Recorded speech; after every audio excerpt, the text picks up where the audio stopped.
Now we'll move to the northeast and then north to the aqueduct pictured on the upper right-hand corner. That's what I wanted to see. My first view of the aqueduct.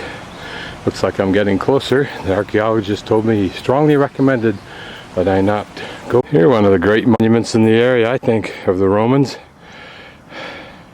Certainly as a monument. It's interesting how much mortar or cement they used.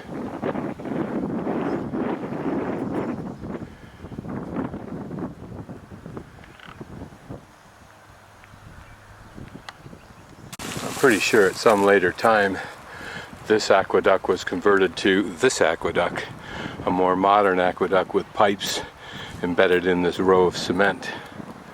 But maybe we can make out a little bit there the original water platform here that might have been the channel base. I don't think this is Roman, but if you look at those pipes, subtle ribbing on the inside, typical Roman. Behind me, but I'm just kind of scouting this area out to see if it's a route I can take to work myself over to the French cemetery and the U.S. Embassy. So as I pan along it, it's interesting to take an amateur's look at the design here. The big arches, and then in the center of those, where the span is considerable, another arch. No doubt the Romans had calculated that putting that little arch in there reduced the span between the top of the two arches, so that it would provide the necessary support. I think it's interesting to note that those square stones, the red ones, go apparently all the way through the structure at that same level, at each level that they're at. They weren't just decoration. Apparently, those are probably added, but who knows? Although they don't look like. It looks like they might have felt that they were necessary to provide a solid platform. Here it looks like we're looking at modern restoration. Stream and its lining, and also that modern cement bridge, probably suggests why this was replaced. Because prior to this bridge, probably either there was another kind of arch system here. I would guess that the Romans simply built their bases longer and did something with regard to the stream to channel water around the bases, and it lasted probably for quite some time, but not indefinitely.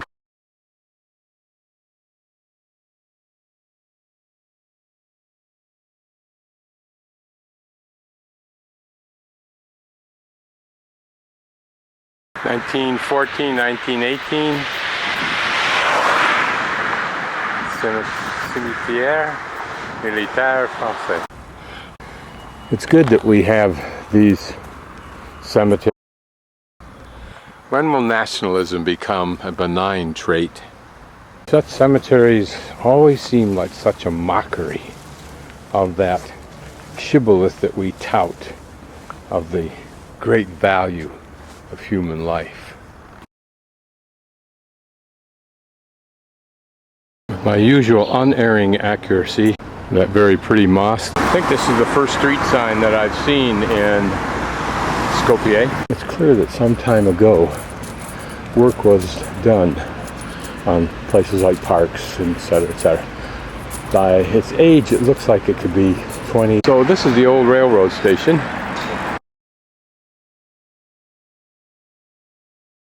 Well, this identifies it. It doesn't tell us whether it's functioning, but you'd assume it was. Some headstone steles and some sarcophagi, pretty much like we saw yesterday. No idea where it came from. This is now, I think, the City Museum. I don't know if that's the entrance or not. You have to grant a lot of slack when they're clearly in the process of doing something major to it. Interesting sculpture. Looks like a man with his feet crossed and up. like I do exercise. I wonder exactly what this motif is. It looks like, I don't know, upside down artichoke? A nut of some sort, but not really. What it most reminds me is the blossom and used in the Orient as a motif.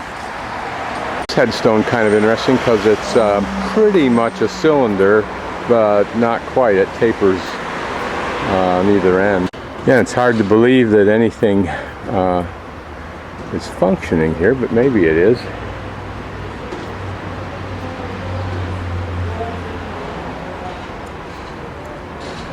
It's free, probably because there's not much here to be seen.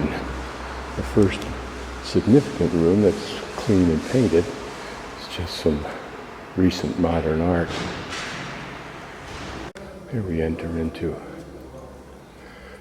what is a simple but nicely displayed area. So we'll search it out. An old elevator, I think. Yes. Nothing appears to be in English. Hopefully they'll change that when they finish it. So the most I can do is look for interesting memorabilia. Visually interesting. This, of course, the Cyrillic spelling of Skopje. A typical old kitchen, nothing out of the ordinary, probably from the 20s or 40s. The old children's toys are cute to look at, in excellent condition.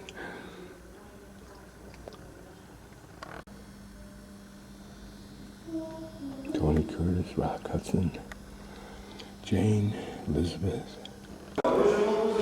This is a display of pictures of women wearing Ottoman money as jewelry, and this apparently occurred during the rule of the second Ottoman Sultan Orhan, 1324-1362, when large urban centers near silver mines, mints were opened and jewelry and coins were created, and shortly after they began to replace the small shells and sea snails that were used as currency, called kauri, K-A-U-R-I. Usually these were attached quite simply by the women folk by punching a hole through the coin and then sewing it to the fabric. Later, silversmiths punched a hole and put a silver little ring on it, and it was attached by the ring. But of course, what we saw in the ethno library museum earlier this week is far more dramatic use of that. But it's interesting to look at these people. Here, of course, more dramatic displays of the use of coins, which we've seen already. Here, perhaps the Bill Gates or Mrs. Gates of its time. And you wonder if that's gold thread. And these look like gold coins. End of the 18th century, beginning of the 19th century. Boy, imagine that hanging around your neck. There's ships, I forget what you call it, but the compass housing, etc. I think the compass would have been behind that circular brass swing down door. And then those huge balls that look like bowling balls, one red, one looks black or green, I think represent starboard to the right, port to the left. And they may have served the function, I just don't recall, if I ever knew, of neutralizing exterior magnetic forces that might affect the compass. This called an altar from 5000 BC, the Neolithic period altar, because I think of this round opening that gives you that cavity there, where I think offerings or incense could be burned. Again, from the same period, not knowing anything more, it's just interesting to see that design. It looks like this was a design clearly for something to hang on the back, the flat part, or to hang against a wall. It's clever, I hadn't seen that before. Again, I'll only look at that which strikes me as novel in my experience. This found, thought to be 3200 to 2200 BC, found in the fortress area. These look like earrings, the two in the right-hand corner. This looks like an assembly for a belt somehow. And there, perhaps an elaborate safety pin for the hair. This is a pretty little lamp. I have no idea what those hemispheres are for. There's some gold jewelry, or at least gold leaf. And this is where I was yesterday at Scupi. Perhaps some of what we're looking at here came from there. Here are a couple of tablets.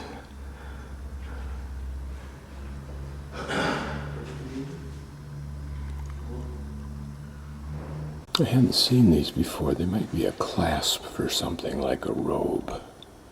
And these rings once held stones, probably valuable stones.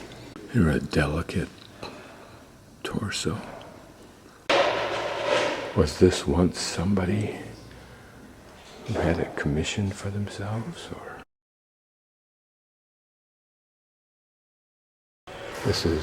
Whole hall is filled with humorous cartoons or pictures.